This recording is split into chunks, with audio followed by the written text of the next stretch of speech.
Welcome back to you. Now, is there a Canadian who doesn't know of Preston Manning? I doubt it.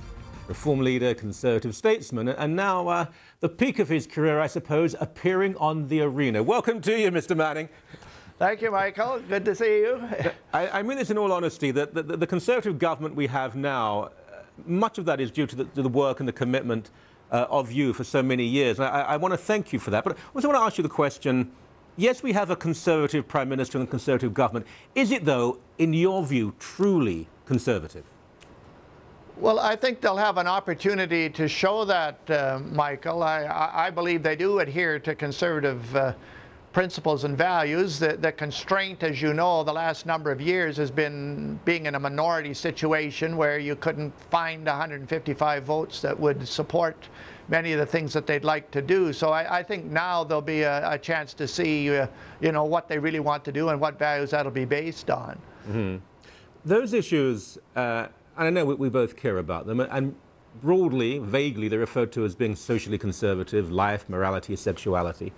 These are issues that we can barely touch on in Ottawa, and we're told if a politician mentions the abortion issue or same-sex marriage, it's political suicide. I don't believe that. But your view, you're the expert here. Can those very important topics be discussed in the Canadian body politic? Well, it's difficult, Michael. First of all, the public's main concerns right now are economic concerns, so it's essential for the elected people to focus on that. Secondly, some of the polling that we've done indicates that many Canadians do share some more traditional positions and values with respect to issues like abortion, marriage and things like that, but at the same time they do not see the state as the instrument for addressing those issues. So I think in the future, as those issues are addressed, the more the remedies involve actions by others with maybe the state facilitating them rather than the state taking the initiative, that would resonate better with the public on those social conservative issues. Yes, I agree with you. On the abortion issue, for example, I believe that most Canadians would probably glue around the issue of maybe removing public funding, will be uncomfortable with making abortion illegal, for example. Well, I think on the abortion issue, Michael, the whole the framework for discussing that is changing, particularly with these advances in genetic science, where you are going to have more and more rights attached to the unborn. That's already happening in law.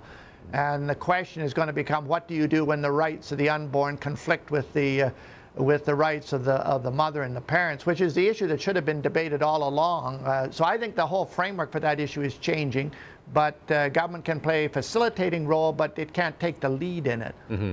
Now, you're working now to help train, I think, another generation of young people who feel empowered as conservatives. You're partly an academic. Let's talk about Canadian conservatism. The first question would be, is there such a thing? Is it distinct and unique in particular? Is there such a thing as Canadian conservatism? Well, I think it is. There is such a thing, and it's emerging as a combination of things. Fiscal responsibility, respect for traditions and historic cultural values, the decentralization of power rather than centralization, and social responsibility in the sense of an obligation to take care of those that can't take care of themselves. And it's that combination that is somewhat unique and I think defines Canadian conservatism. A lot of work has to be done to how does that work out in practice, but I think there is such a thing as Canadian conservatism. Whenever, though, any Canadian in a federal or a provincial election refers to anything vaguely conservative, immediately we're accused, and even the terminology is grotesque, we're accused of being American.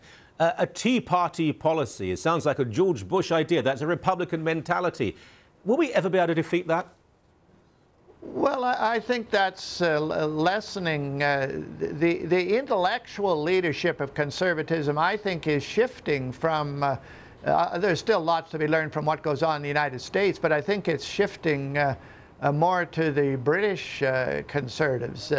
Britain's further along in finding the limits to the welfare state, and the Cameron administration is trying to find a way to how can government be a facilitator, an enabler, a partner, when the public no longer believe that it can be a prime mover and that big government solutions are and big government actions are the solution to anything. I think that's something that's developing. The intellectual leadership on that is coming more from the British than the Americans, and the more Canadians learn from that, the harder it is to accuse Canadian Conservatives of simply following American trends. I mean, I have to say I'm a little surprised by that, having spent the first half of my life in the UK.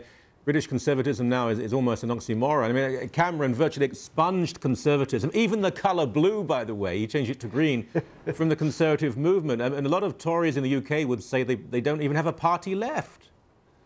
Yeah, but I think that theme that he's on, I don't think they've found out how to do it. In fact, Blair was onto the same theme, that there are limits to the welfare state, that you cannot improve basically the quality of people's lives simply by government actions and government services. So then what's next? What is the role of government? What are the roles of the little platoons that Edmund Burke referred to? They're at least grappling with that question, and I think Canadians can learn from it. Yeah, so it took an Irishman to define British conservatism. Right. Alberta, very dear to your heart. Talk about having no Tory parties. You've got two of them now in Alberta. Which one is the true Conservative party, Wild Rose or Conservative? Well, I think the Wild Rose people are closer to Conservative principles. The thing in Alberta, as you know, Michael, there's this pattern of long periods of one-party government and then a change. Either the governing party adjusts to new conditions or it's replaced by something new. And Alberta is headed into one of those transition times, and the main competitor for the government would be the Wild Rose Party, and the main competitor for Conservative votes and values would be the Wild Rose Party under Daniel Smith. Right. Is there, there's a contest going on as we speak, is there a candidate running to lead the Conservative Party in Alberta who you would particularly favour? Well, I've tried to stay out of taking sides on that, Michael, but I am concerned that I do think Alberta needs to reinvigorate its political leadership, and people are watching very closely both the Conservative leadership efforts and the attempts to build the Wild Rose Party into a governing party. Okay, understood. A great pleasure, sir. Thank you very much indeed. Thanks for having me, Michael. Good to talk to you.